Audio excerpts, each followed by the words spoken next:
I was sitting at a crowded cafe near the Louvre in Paris, just watching the chaos of the tourist season unfold. The smell of exhaust and stale crepes hanging in the air. You see a lot of things there, but this one woman stood out, wearing a bright red beret that looked like it came from a costume shop and dragging a suitcase the size of a small car. She marches right up to the visibly exhausted security guard, bypasses the massive line of people waiting in the rain, and flashes a credit card. She looked him dead in the eye and said, "Where is the fast pass lane for platinum card holders? I don't do general admission."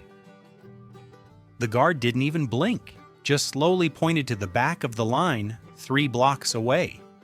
There is no priority boarding for the Mona Lisa. Then you have the guys who go down under, expecting the Outback to be like a theme park. I was at a rental car depot in Alice Springs, surrounded by red dust and heat that feels like a hairdryer in your face. In walks this guy from New Jersey, tank top on, holding a map that he clearly hasn't looked at. He slaps the counter and asks the clerk with total confidence, "So, what time do they let the kangaroos out for the show, or are they free range until 5 p.m.? The silence in that room was so loud you could hear the flies buzzing against the window. Wildlife generally doesn't operate on a union shift schedule. Back in Europe, I was in Venice, standing near the Grand Canal, watching the gondolas navigate that murky, green water.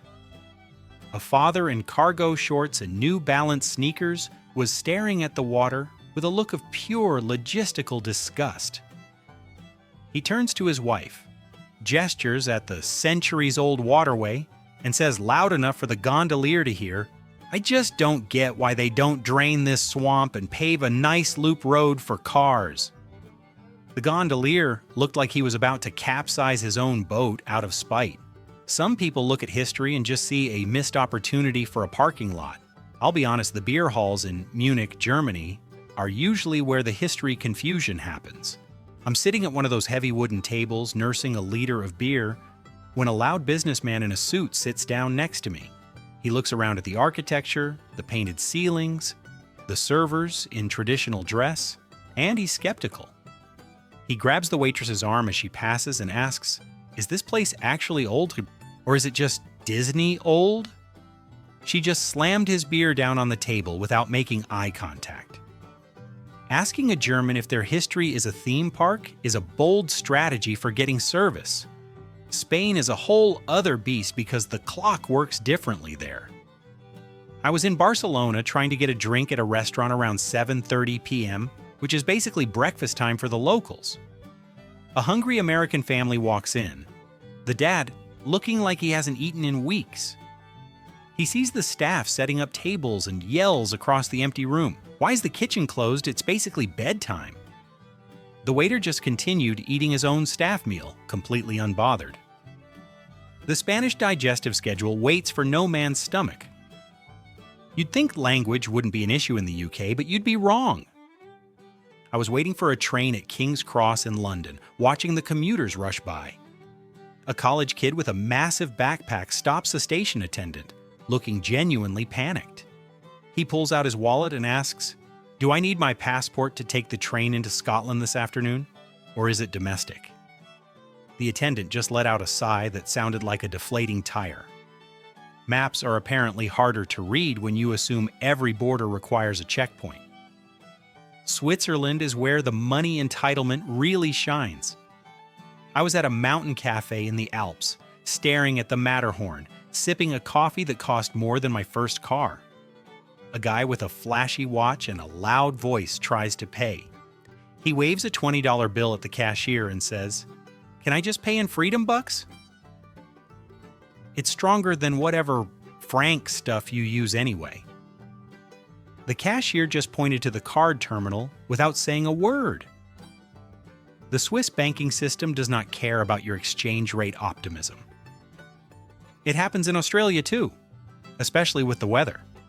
I was at Bondi Beach in Sydney in July, which, keep in mind, is their winter, watching the locals surf in thick wetsuits. A woman in a tiny bikini is standing there, shivering so hard her teeth are chattering, looking personally victimized by the temperature. She turns to a lifeguard and screams over the wind, "I thought Australia was hot. Who turned down the thermostat?" The lifeguard just pulled his beanie down lower over his ears. The equator works the same way even if you don't believe in it. I was in a pub in Dublin, Ireland, listening to some incredible live fiddle music, really soaking it in. This corporate-type guy next to me is tapping away on his phone, clearly doing math. He leans over to the bartender, gestures around the room, and says, "You guys would make a killing if you franchised this Guinness concept to Boston." The bartender stopped polishing his glass and just stared at him for a solid 10 seconds. 260 years of brewing isn't exactly a startup pitch. Greece is beautiful, but the infrastructure throws people off. I was in Santorini, watching people navigate those steep, winding stairs down the cliffside, dodging the donkeys. A lady wearing high heels, which was her first mistake, stops, out of breath, and glares at a shop owner. She points her phone at him and asks, "Where's the elevator to the sunset view? This isn't ADA compliant." The donkey next to her just snorted. Ancient civilizations were not built with liability insurance in mind. Then, there are the people who just get the countries entirely wrong. I was in Vienna, Austria, walking near the Opera House, admiring the statues. A guy in a safari hat, dead serious, stops me on the street. He looks exhausted and frustrated and says, "I've been walking around this city for an hour and I haven't seen a single koala." I just pointed him toward a schnitzel stand and kept walking. 2 letters make a very big difference in geography. Nature confuses people more than you'd think. I was on a cruise ship navigating the fjords in Norway, looking at these massive cliffs that have been there for millions of years. A guy in a puffy jacket leans over the railing next to me, watching the water. He turns to me, completely earnest, and asks, "Did they carve these canals just for the cruise ships? Or do they serve a purpose?" The captain, who happened to be walking by, just stared straight ahead. Glaciers take a little longer than the Army Corps of Engineers. Scotland brings out the ancestry experts. I was at a castle ruin in the Highlands, standing in the pouring rain, listening to a tour guide explain a clan battle. A guy in a kilt, wearing a tartan that definitely didn't match anything, interrupts the guide. He puffs out his chest and announces, "I'm 64th Scottish, so technically I own a piece of this castle, right?" The guide just checked his watch and moved the group along. Ancestry.com is not a valid property deed. Back in Australia at the Great Barrier Reef, you see people who don't understand how the ocean works. We're on the boat, getting our snorkel gear on, and this nervous swimmer is adjusting his mask. He grabs the instructor's arm, looks at the vast Pacific Ocean, and asks, "Is the water chlorinated? I have sensitive eyes." The instructor just spit in his own mask and put it on. Nature doesn't come with a pH balance guarantee. Finally, I was in Vatican City, standing in St. Peter's Square, surrounded by thousands of pilgrims. It's a solemn, massive place. A guy with a selfie stick taps me on the shoulder, looking impatient. He checks the time on his phone and asks, "Is the Pope coming out to do a meet and greet, or is there a VIP package for that?" The Swiss guard nearby remained motionless, essentially a statue with a pike.